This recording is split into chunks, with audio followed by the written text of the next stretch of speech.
Okay, I want to welcome everybody to the Inspire View series. My name is Cherrise Boucher of CherriseBoucher.com, and I am a transformational life mentor. I felt inspired to put together this series of Inspire Views because I feel it's so massively important for every single person on this planet to incorporate something that they are passionate about into their lives. When you weave something into your life that excites you and lights you up, your soul thanks you for listening. Stress is reduced, relationships improve, and your overall well-being improves. The inspiring people that I'm going to introduce to you in this series are just like you. They've overcome obstacles in life, they've experienced it in all its aspects, and they're going to share some things with us to help us get through any obstacles and move forward with everything that we're passionate about in our lives. I'm so glad you're joining us on this journey to nurture the spark that feeds the fire of your passion. Today, I'm excited to introduce you to a best-selling author, business building mentor, and intuition expert. Her passion is teaching spiritual entrepreneurs to fine-tune their intuition in order to make the right decisions so they create a life and business they love. What inspires her is helping others escape the clutches of the 9-to-5 grind like she did, and to build a business that revolves and to create a successful lifestyle business that revolves around helping others with their gifts and talents. I'm honored and thrilled to introduce you to Angela Artemis. Hi, Angela. Hi, Cherrise. Thank you so much. I so enjoyed listening to your introduction. I don't mean about myself, but I mean, I was listening to it and I was saying, I so agree with everything you're saying. I totally love the fact that you want to inspire people and through inspiration transform them, because I truly believe that's how change happens in our lives. So I was just really fascinated by what you were saying. So I kind of forgot I was part of the hangout. Well, Angela, can you tell us a bit about your journey that led you to become an intuition expert? Oh, yes, absolutely. It's been a long, long journey. And it's been a series of my realizing that the worst mistakes I made in my life, where I had to actually make big U-turns and circle back years later after going down the wrong path, I made because I wasn't listening to my intuition. Mm-hmm. And it was through making these big mistakes that I finally got it.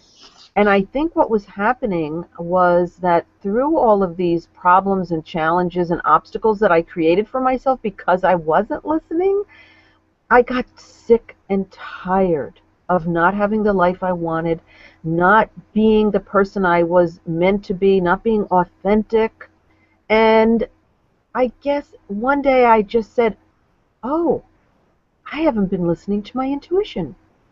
And I realized that I had been telling others to do that, and I realized that was my own problem. So it was really when I got sick and tired of being in the wrong job, in the wrong relationships, representing myself in a way that didn't feel authentic, that I felt like I didn't belong in my own skin. And I woke Mm-hmm. up, I guess you could say I was so uncomfortable that I finally had to do something about it, you know. Right, right. So I have read your books, and Oh, thank you. they're great, actually. I mean, it really teaches you in a very simple way how to follow your intuition, where it doesn't sound complicated or hard to do at all. It's very, very simple. It's just, I think it's like a training yourself to do this. Um, so why did you start Powered by Intuition? Well, I think, as I said, I had this sort of epiphany one day. And I had been a great follower of Dr. Joseph Campbell's. He had written The Power of Myth, and he's the one that started describing the archetypes that exist throughout all cultures, and he called it the hero's journey, where in every culture there's always these stories that really reach into the psyche of the culture, and it's about some person who is dissatisfied, unhappy. They feel that they don't belong. They feel that something is missing in their lives. And they keep getting a longing or a pull or a call to do something. And at first they ignore it. And then finally they can't ignore it anymore, and they take the plunge and they follow this journey, and it's very arduous, and there's challenges and there's obstacles and there's dragons, and it's a myth, but basically what they find is themselves. They find their authenticity, they find their power, they find what I call your nugget of gold. And I think what happened was I related to his work. I was in graduate school at the time, and I was studying a body of work called media ecology, and it was all about how what we think in our society is really dictated by the issues of the day, which are framed by media, television, radio, newspapers, magazines, internet. And it was really a lot of philosophy. So I was studying a lot of people's work, and I really started studying his work, and what he was talking about was following your bliss. And one day it clicked for me that what he meant was follow your intuition. And when I put that together, and of course having been intuitive my whole life, having been a person that, although I didn't realize I was coaching people through the intuitive coaching and readings. At the time I wouldn't have used that word, but now I would. I realized here I was telling people they needed to listen to their intuition, and I hadn't been listening to it. And so, to make a long story short, I left my career and I went back to school. And after that, I got cold feet. I got scared. I didn't have a way to make money, and I went back into a financial industry. And after about 9 or 10 years of doing that, when it finally hit me that I was on the wrong path, I said I was going to follow my intuition for every decision I made going forward for the rest of my life. And I just actually wrote an article about it, and I was equating it to George Costanza on Seinfeld, where he decides to do the opposite and his life changes dramatically. Right, and in fact, that influenced me, and I said, I am going to follow my intuition for every single darn decision from this day forward. And I'm going to chronicle my journey in a new website that I'm going to call Powered by Intuition. And that's how it started. And of course, it grew from there, but it was my journey. And I wanted to see what would happen, how would my life change if instead of ignoring it, I actually embraced it and followed it. And it's been one heck of a journey, Yeah.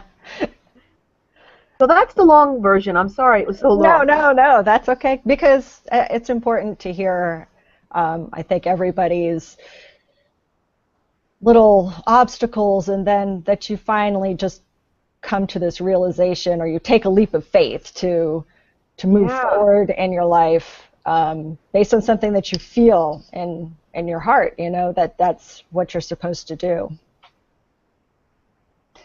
So you mentioned something before about a fabulosity factor. Oh, yes. Can you tell us about that? What is that? Sure. I wrote about that in my book. And the reason why I talked about the fabulosity factor was that I found that after following my intuition, my life got better and better. The more I listened to that little whisper or that pull or that longing or that call, whatever you want to call it, and I did what it was pulling me to do, the better my life got. So I called that actual effect, I called it the fabulosity factor. So by listening to your heart or your intuition, your soul, whatever you want to call it, you actually end up on the path that you were meant to be on, and that all your talents and abilities are best utilized upon. And when you use all those talents and abilities, doors open. And again, it's just like Joseph Campbell said, when you follow your bliss, the universe will open doors where there were just walls. And that's what happened to me. All these awesome things happened. So I wanted to explain to people that we're here to listen, and we have this ability for a reason. We're not supposed to ignore it. We're supposed to listen to it. Right.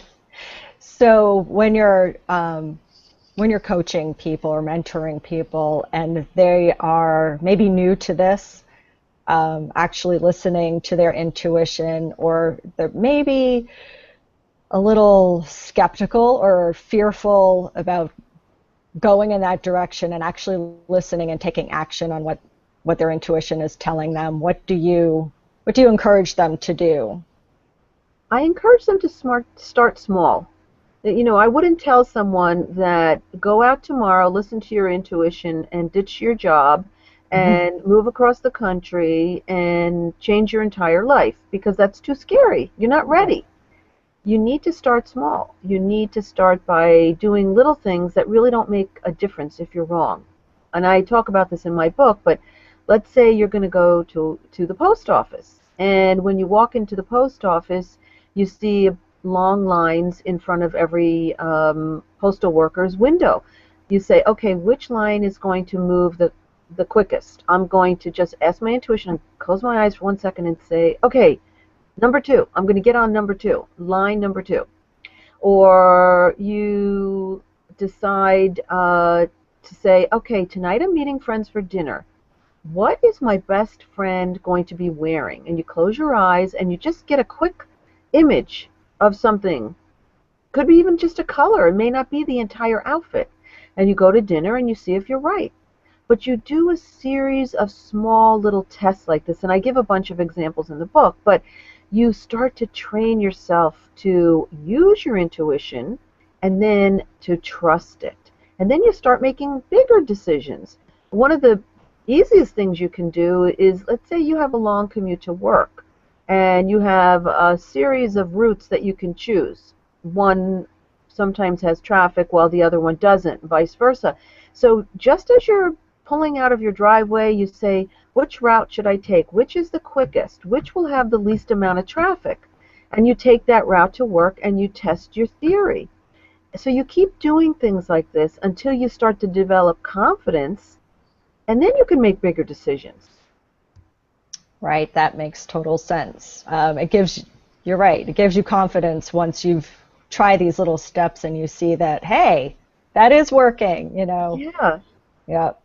And sometimes that you get that little intuitive thought right before you do something that says, you probably shouldn't do this, and then you do it. Yes. And you realize, oh, I should have listened to that. That's huge. Yeah. That's how people learn, though. And that's what I talk about a lot, is you do have to make mistakes. And like I said, I made so many mistakes that it finally dawned on me what I was doing, how my intuition was coming through, because you can learn a lot from your mistakes. If you go back and analyze, the moment you got that ping, that voice, or that kick in the gut feeling that you knew you made a mistake, that's how it comes through for you. And Right. Everyone's different. I always get a sinking feeling and an uh-oh. Yeah. And I always use the example, you're upset and you write an email to somebody and you push send and you're like, I shouldn't have done that, but it's too late. Yeah. I mean, Right. and that, of course, that's maybe not as earth-shattering as other things, but if you've ever done that, that's how it feels. So if you can remember that, you'll be a little bit ahead of the other person who doesn't pay any attention to it whatsoever, and you might avoid a big mistake. Right. Right. So I'd like to ask you too. So obviously you've been doing this for a little while. How has Powered by Intuition evolved for you over the past 5 years? Oh my goodness. Well, it has grown. We have a big community. We have a lot of people following us on Facebook, and we have a big community that subscribes to the newsletter. And it has evolved from being just a chronicle of how my life has been impacted by following my intuition to actually being a site where people can learn a great deal about their intuition, because I do write pretty regularly. And also now a site where they can come and take courses to develop their intuition more deeply. take courses on using their intuition to find their passion and purpose and mission in life, and also get coached on actually taking what they find by listening to their intuition and creating a lifestyle around this calling, like monetizing their mission. And so many people don't realize that they have a skill or ability that other people would really want to learn how to do, and they would pay you to do it.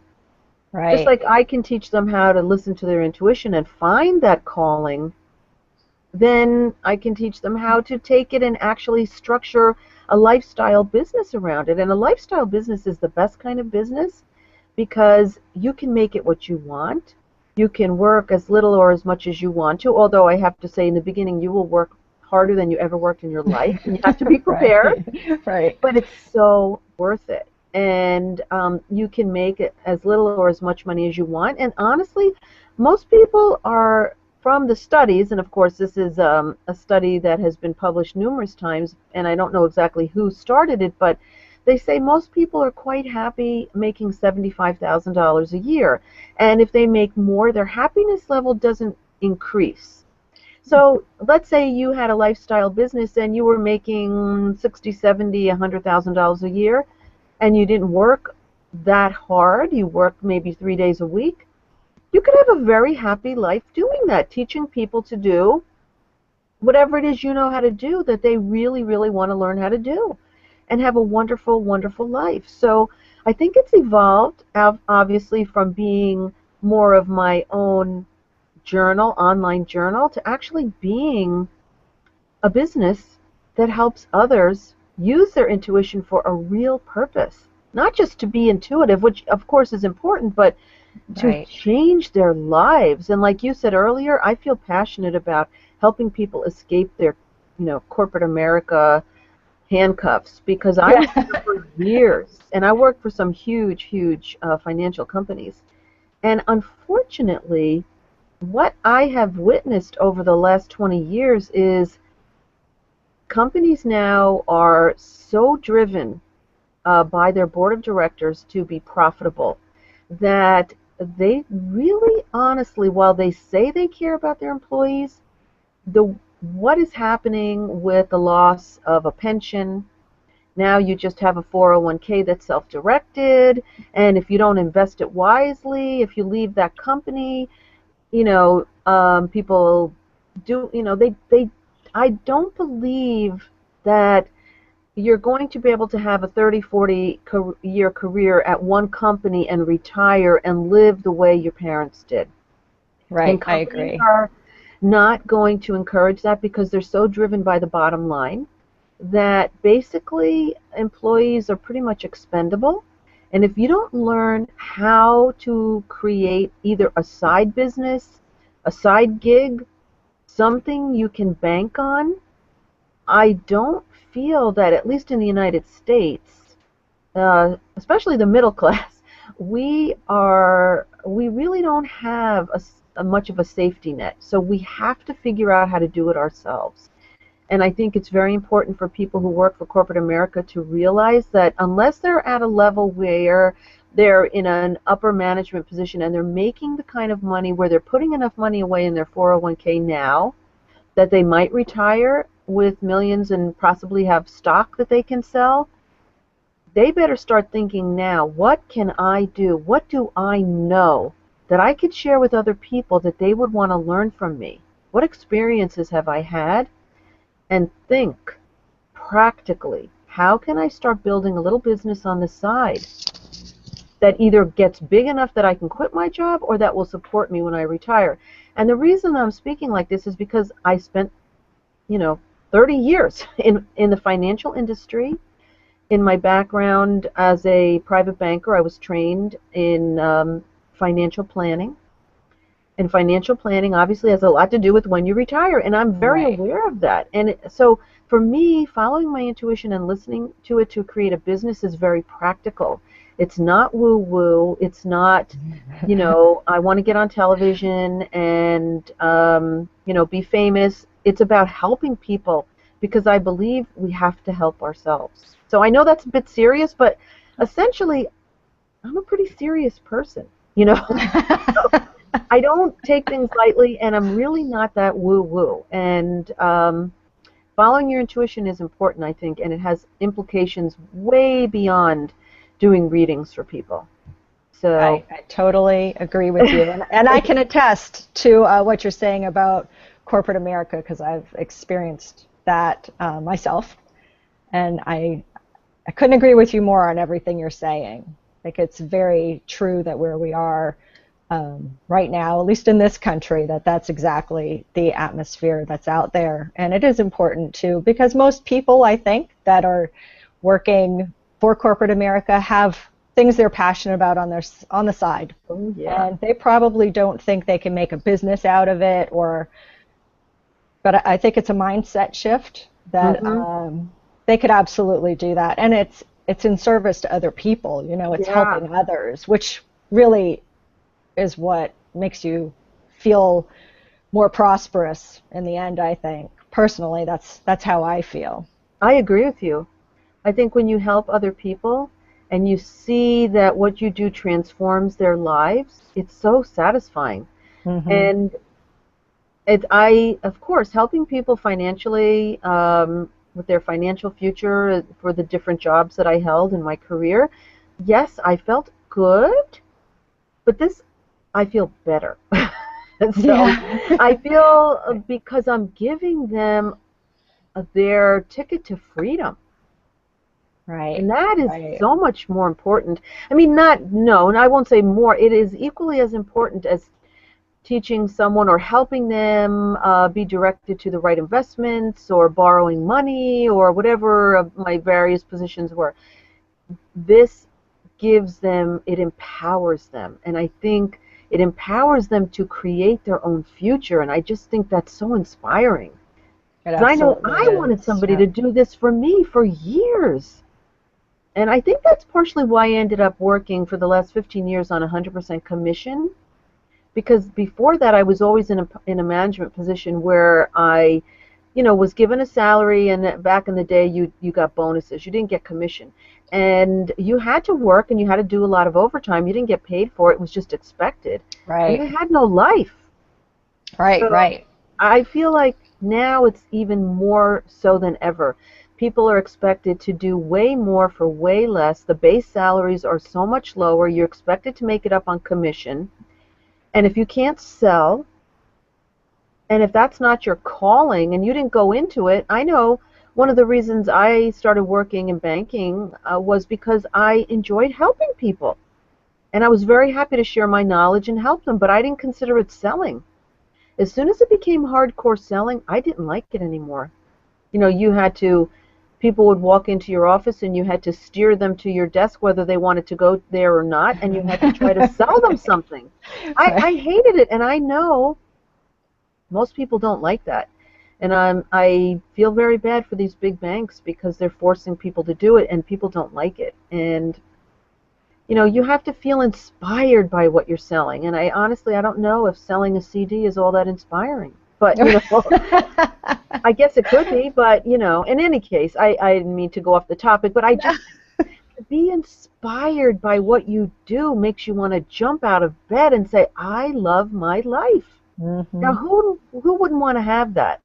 And I also Exactly. think you do need to have a good work ethic. I take exception to hearing all these gurus talk about how you can make millions of dollars and be in the Caribbean and talk to somebody, and you talk to them for a half hour and you sign them up for your program and they pay you 100,000. I find that to be rather, I don't know. I guess I liken it to it. I believe that's the next bubble that's going to burst after the real estate market. All this kind of crazy coaching nonsense where people think that you're going to pay them, or they do pay you $100,000 to work with them for 8 weeks, is insane. So be prepared to work hard.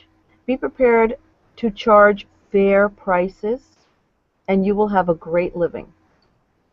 But you will Right. work hard. I mean, you will work Right. 24/7 in your business in the beginning, but you will love it. You'll love So, it. Well, that's the key. When you're passionate about something, it doesn't feel like work. no. So it's it's like playing. So Well, I guess, it's I not. mean, sometimes at 9:30 when I'm still at my desk, it does feel like work. But Right. I know what I'm building, and that is exciting. That is Right. very exciting. So I can do it. I can sustain myself. And I might be tired, but I don't feel burnt out like I did before, where during the real estate boom, I had gone into the mortgage business. That's where I was 100% commission only. And I was working 7 days a week practically till like 10 o'clock at night Mm. taking applications. And it was great. Of course, the money was phenomenal.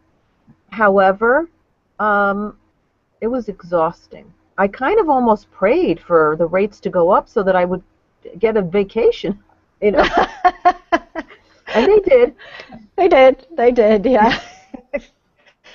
So obviously you've touched on some of these things, but um, how has living your passion affected your life personally? Like less stress, health improvements, anything? Because I hear a lot of people say that they notice a big difference in those areas when they decided to Mm. live with their passion in their lives. Well, I think the big thing is that I'm pretty much of a homebody. That's the other reason why I did love working from on commission only for 15 years because I could work from home. So the thing is now I can work from home and I don't have any guilt whatsoever that I should be checking in with a boss, that they're going to check up on me. What am I doing? How many sales calls did I make? How many people did I meet with? How many deals did I close? I can do what I want. So that has reduced my stress levels. I don't even know. I can't, it's immeasurable. It's huge. So that alone, I feel more rested, even though I get up 5:30 in the morning because I want to. I wake up and I'm thinking, oh, today I'm going to do this. I can't wait. I'm already, my mind is going and going and going in circles. And I'm like, oh, yeah, I got to do this. And I want to do this. And I can't wait to do this. I jump out of bed and I have a short commute to my desk. And I get dressed every day. And I don't sit around in my pajamas or anything like that. But I get dressed, I meditate, I write in my journal. I'm not worried that somebody's going to call me and interrupt me like I used to have calls from my assistant or clients. I can focus on the work, and I love it. And yes, my stress levels have decreased so much. I really feel like not going to a job that I don't like has actually really affected me in many ways. I even want to say, and I don't mean this to sound in any way, um, I think it helps you slow down the aging process. I Mhm. I think because I am not stressed out. I'm not fighting traffic. You know, I would have meetings. I'd have to be somewhere. And of course, living outside of Manhattan, it's a very, very busy place, and there's a lot of traffic. And you can't get anywhere, you know, Yeah, very quickly. And it's very stressful. And I don't have that. So I think it helps you in so many ways. I think maybe I think my blood pressure actually went down. So yeah, I'm that can sure. it affects your health and your sleep. And I also think this is a little off the beaten track, but I remember my dreams again for a Ah, while, and that helps me, and that helps you intuitively because you can really try to look at your dreams for answers, and they always reflect to you what's going on in your life, and a lot of times they will give you answers. So when I wasn't remembering my dreams because I had to get up real early, I belonged to these networking groups, you know, these BNI things, where right, you have to right. be somewhere at the crack of dawn, and oh my God. Anyway, not having to do that just made my life so much better. And I'm not talking about money either. I mean, yes, money is a great thing, but just quality of life, being in Yeah, control of your destiny, it's huge. absolutely. I would just Huge. encourage people to try to figure out what they want to do, start a business on the side that you can eventually grow into something that either you do after you retire or big enough to quit your job and do it now, because just quality of life is now when it's snowing outside, I don't have to worry. I don't have to go anywhere. It's Right, you're huge. not fighting the traffic and the Yes, snow. on ice either. That's so scary. Yeah, it's just Yeah, fantastic. So yes, that's the long answer. Yes, that's yes, and yes. yes, yes, and yes. Good. So you've created your first online program, Yes. and you help intuitive female entrepreneurs build their business. How does this program do that? This is you're talking from passion to prosperity. I mean, Right. Yeah. I get my names mixed up because I have two. I have discover your purpose and prosper. That's where we really hone in on finding your life purpose. And this one is from passion to profitability. So I'm sorry. Yeah. And that one I haven't launched it as a group program yet because I am so enjoying just taking people through it one on one. Oh, great. But I do plan to launch it as a group program. And what we do is we focus on first getting really clear on their mission. What is it that they're going to do that will transform people's lives? And then Mm. we get clear on the words and the marketing that will inspire people and persuade them to want to work with them to do whatever it is they are doing that transforms people's lives. And then we go into, we actually create their irresistible gift that people will want without any hesitation because it's so awesome. And we create their opt-in page. Then we create a series of emails so that they can keep in touch with their new clients. And then I teach them how to actually have that one-on-one conversation that brings the client in and inspires them to want to take action and work with them so that they can actually create revenue immediately. And they don't need a big list. I mean, you do need to have a list, and that's another course that I'm working on. It's an organic traffic course because I find a lot of entrepreneurs, while they have big dreams and they have a wonderful, worthy project that they really want to give to the world, they don't have enough leads and they don't know how to get organic traffic. And I find most of them right away they just want to start paying for ads, and that I take exception to that because what if that dries up, and that's your only source? You put all your eggs in one basket. You need to know how to create an organic traffic system or a machine or whatever you want to call it that feeds you continually and continuously to get incoming leads so that you don't have to worry that either you run out of money, you can't afford it, or something happens and the source that you're paying for advertising changes their requirements and you're no longer able to do it. Right. So I teach them how to start having these sales conversations. But I think the other course that is really needed is organic traffic because Yeah, that you need to sounds get people to talk to. Otherwise, you're not going to have any clients, right? that's right. That's right. Um, what was the question? Oh, okay. So you've shared a ton of stuff, and I'm sure that there's been times in your life where you've just felt like throw in the towel.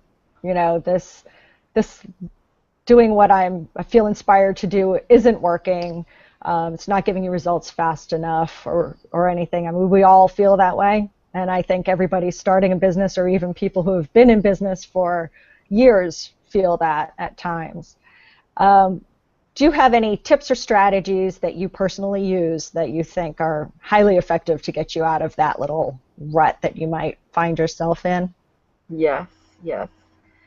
It is a common feeling, especially in the beginning. You start to doubt yourself because you're not getting the clients. And I think that is going back to what I was just saying before about learning, not just jumping in to do advertising right away. You need to take the time to develop something that, what I would call an organic traffic blueprint. You need a hub website. You need to create content that you publish regularly, whether it's, in the beginning when I started Power by Intuition, at one point I was publishing twice a week. You don't have to do that much. You could do it at least twice a month, but I would encourage you to create content that is of interest, that's valuable to people, and then disseminate it on social media, and also find other ways of bringing in traffic. You need to either have a podcast or make videos. You need to understand search engine optimization and the use of keywords. That's so important. Mm-hmm. You cannot just pay VAs to do everything for you. And I see a lot of big gurus just say, well, you don't have to learn any of this. Just do this and give it all to your VA. But you should know the basics. It's like running a business. You Right, need to know right. the basics. If you don't know basic bookkeeping and you hire a bookkeeper, that bookkeeper could rob you blind and you will not know. That's right. You have to really have your own hands in You the need to business. know. And I think the basics, you need to understand there are ways you can use press releases. You can upload PDFs to Google.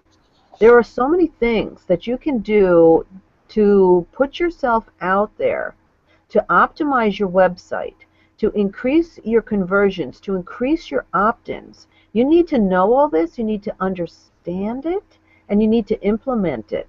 And it's not that hard, it just takes time, because the problem that I see is all these people come online and they go straight to buying advertising. And, oh, wow, I got this many today. Well, the problem is the more people that come on and buy advertising, whether it's Google or Facebook, Google not so much, but Facebook is the new hot button, the more it is going to cost you to compete in that marketplace to get your ideal clients. And the more it costs you, the more you are feeding that piggy bank. The more money you better be making right off the bat. Now, of course, I hear some people say, well, you know, if I put 1,000 in and I make, you know, 25,000, that's a great cost of doing business. Yes, but the new entrepreneur cannot afford to put 1,000 in a week or a month. Right, They right. can't. And you really need, if you want to get a lot of clients, you're going to pay more than 5 to 7 cents per client to get them. Otherwise, you're not going to get targeted clients. And I know because I've done this. You need to pay more. You might be paying 25, 35 cents, 70 cents, maybe $1, maybe more than $1 per client. So if you're feeding that piggy bank $10 a day, maybe, you know, that means it's going to hit maybe 7 people. And out of those 7 people, maybe 1 to 2 will click on your link. Right. That's not going to grow too fast. You need to be putting 25, 30, 40, 50 bucks in a day. You cannot afford it.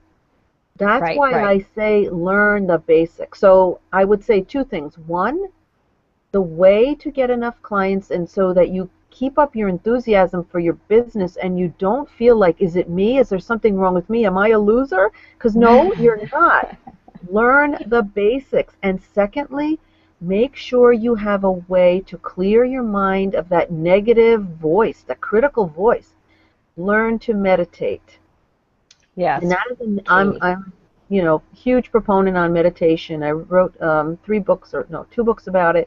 And I used to be a meditation instructor. And I think one of the things that changed my life more than anything else was when I learned to, I was meditating, but I hadn't really learned a real system or anyone's process. But when I was 26 years old, I did. And that changed my life. It helps you deal with stress. It helps you clear those negative critical voices so that they don't, overtake you, and they don't suppress your enthusiasm and get you down and make you feel like, I can't do this, it's too hard, I'm not good enough, I don't have anything original, people are better than me, I'm not moving fast enough. You know, all those horrible voices that they just suck the life out of you and they just reduce you to just this little teeny tiny quivering volunteer.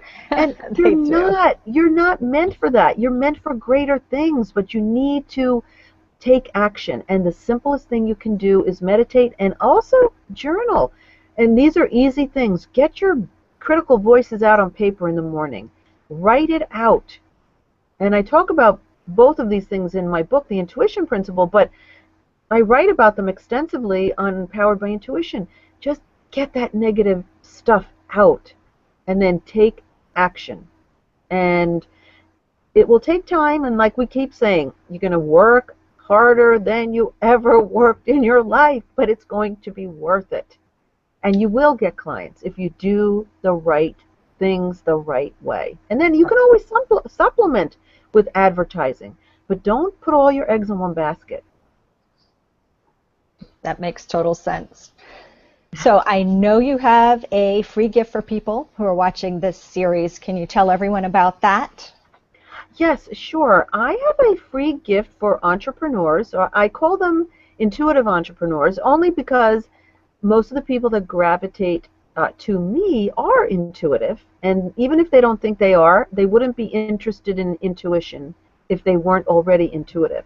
And they could be any type of entrepreneur, and it doesn't classify them as to whether they are running an intuitive business or not. It just has to do with the fact that they feel that they are intuitive. I mean, they could be teaching people how to write books. You know, they could be a book coach, whatever. So I have a free audio training, and let's see if I can remember this right. It is called The 9 Mega Mistakes. I think I said, okay, I don't have it in front of me only because I'm looking at the screen, so I want to say it's the 9 Mega Mistakes female entrepreneurs make that keep them working way too hard for too little cash. I think that's the title. But it's something like that, or is the 9 mega mistakes that even smart entrepreneurs make that keep them working way too hard for too little cash flow. That's it. Yes, I'm sorry. Yes, I should know that, and I apologize. No, but I should have written it down right here. Then I could have helped you out. But no, that's it. But it is really, it's about an hour or 45 or 50 minutes long, and I go into the 9 mistakes that are very common that entrepreneurs make, especially when they first set up their businesses. And I made them. I made every single one of these mistakes. That's why it held me back for so long, and I couldn't quit my job because I was doing these things. And when I finally started to realize little by little, and of course I realized it by working with a lot of mentors, and they told me, don't do that. Do this instead. Things started to change. So they can definitely download this free gift, and I've actually, everybody can find the link to this in the Passion Base at CherriseBoucher.com/PassionBase. And if everybody who's signed up for the newsletter for updates to the Inspire View series already has access to this, and if anybody has not done that, please do just go to CherriseBoucher.com/InspireViews and put in your information there, and you'll get all the updates for Angela and every other interviewee in here, and all their inspiring gifts that they are providing to everybody who watches this series. And so that's very exciting to me because there's going to be such a wealth of information in there, with also links to these videos so people can watch them again. So Angela, I just want to thank you so much for your time today and for sharing all this. I learned a lot. I'm sure everybody else is going to learn a lot, and even more once they get your free gift. So I just want to thank everybody for joining us today, and watch your inbox for details on the next Inspire View. Thank you, Angela. Thank you.